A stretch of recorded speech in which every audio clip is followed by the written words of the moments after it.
যদি সিংহর নগদ থাকিস তাহলে উয়ে জীবনত সংঘর্ষ করা শিখাবে, যে জীবনত কেমন করে সংঘর্ষ করিয়া আগবাড়ে যাবার নাগে।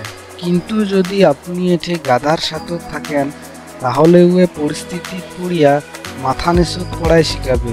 কেননা গাধায় যে সংঘর্ষ করিয়া জীবনত আগবাড়াবে ওইটা ওই রকমের, যেইটা হয়া গেছে ওইটা নিয়ে অত একটা বেশি করে ভাবি থাকিবা না নাই।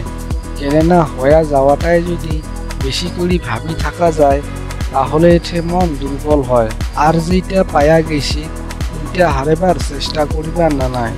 কেননা একবার যদি পায়া যাওয়া বস্তুটা হারিয়ে যায় তাহলে ওইটা পরবর্তী সময়ত পাওয়াটা প্রায় যন্ত্রণা হয়ে যায়। সফলতা অর্জন উয়াই করিবার পায়ে ঠিক না, যায় সময় আর পরিস্থিতি পড়িয়া কান্দাকাটি না করে।